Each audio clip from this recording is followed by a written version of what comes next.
conversation about such a topic which is related to our environment with multiple benefits. So yes, my topic is wetland conservation. So by this one term, today I am going to explain the three concepts. First is what are wetland, second importance of wetland, and third how to conserve wetland. So starting with that what are the wetlands. So wetland are the areas where water is the primary factor controlling the environment and associated plants and animals' life. However, according to the Global Wetland Outlook by the Ramsar Convention, wetlands are the world's most economically valuable ecosystem and regulators of global climate.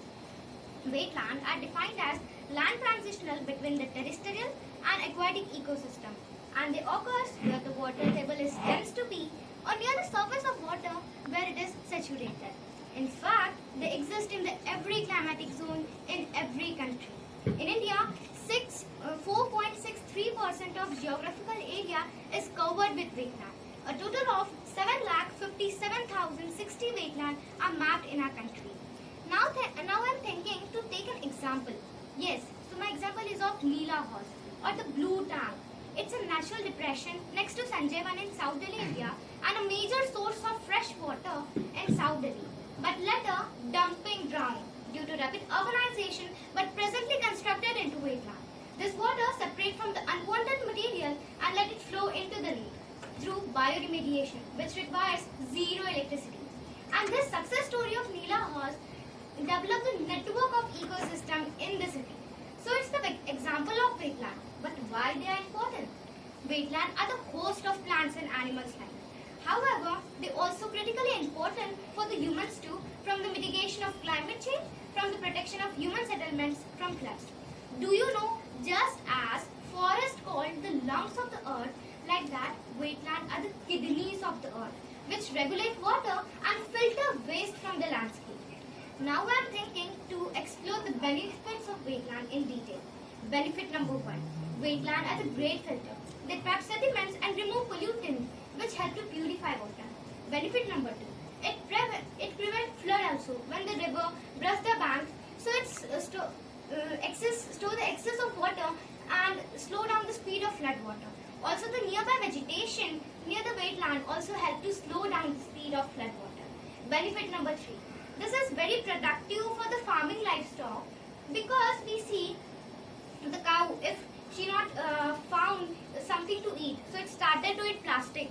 So it also prevents this because it provides the grazing areas. So it also prevents this.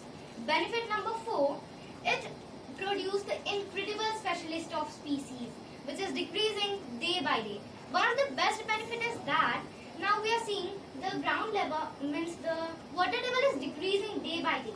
So wetlands have capacity to soak the much quantity of water. So it's also productive to conserve our water and replenish the natural groundwater. One of the best is now we are seeing global warming is rising day by day due to CO2 gas which released from the vehicles or from the factories.